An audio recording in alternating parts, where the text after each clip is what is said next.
John and the World That Changed. A story of survival in uncertain times.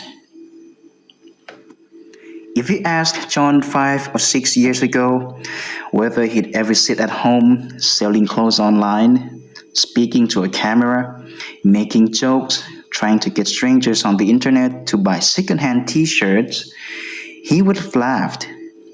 He would have laughed out loud and told you, "You're dreaming." Back then, John was a skilled laborer in his 20s. His workday began before sunrise. He wore worn-out jeans, steel-toed boots, and carried his tool bag like a soldier going into battle. He was a man of action, not of screens. He'd worked as an aircon repairman, house painter, moving crew, and even a night security guard during one particularly rough patch. He didn't mind the sweat. At the end of each day, he got paid in cash. That was enough.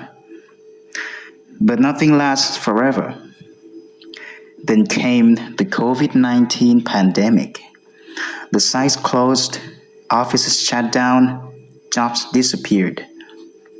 Overnight, the world that John knew, concrete, wires, tools, labor, turned into QR codes, Zoom calls, and mobile apps.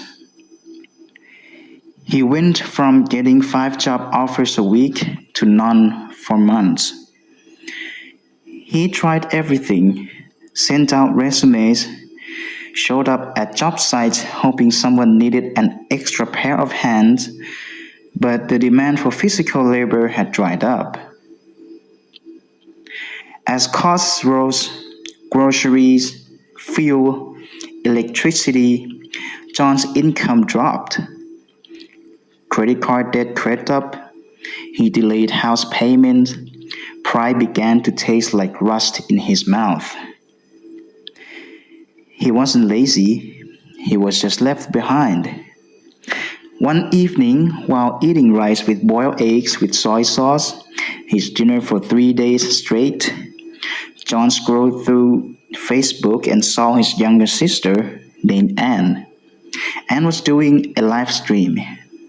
She was selling skincare products. The comment section was exploding. Orders kept rolling in.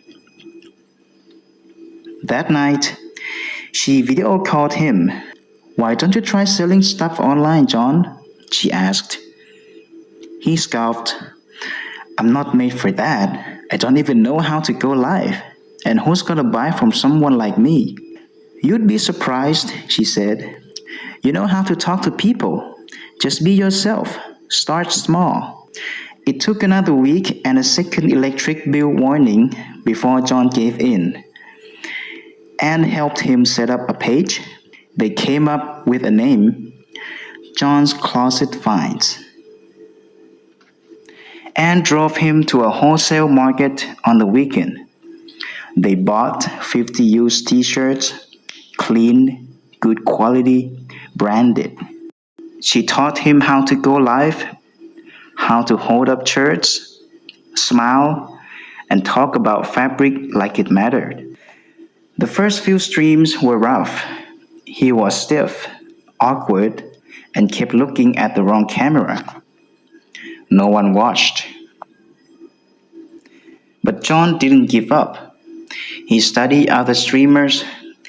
He noticed what would work: humor, honesty, and stories.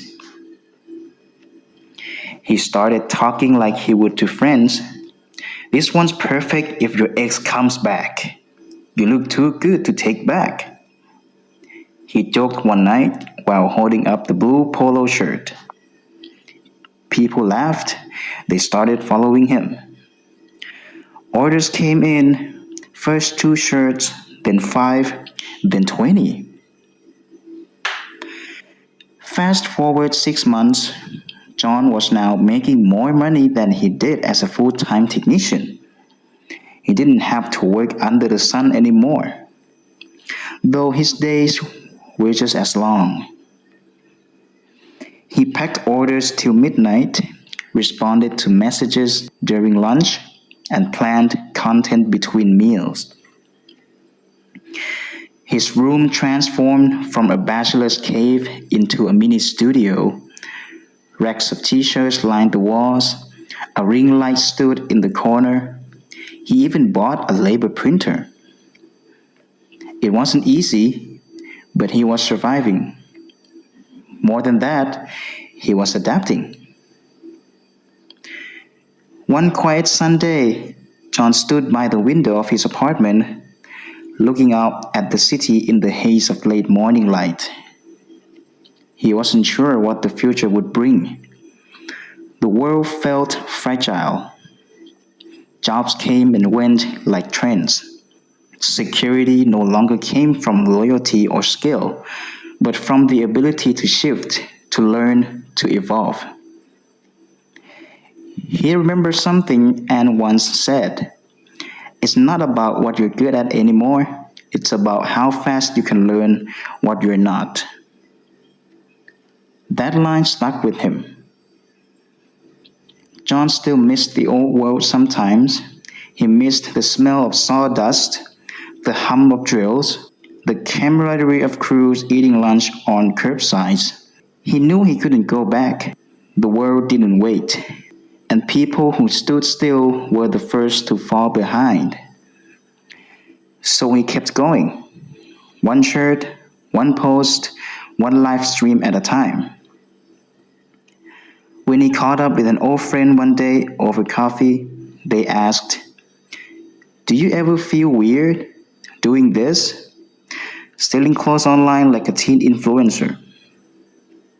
John smiled. "Honestly," he said, "at first, yeah. But now, it pays the bill, and I kinda like it." He paused and added, "In times like these, if you don't adapt, you don't survive." And that, John believed, was the new law of life.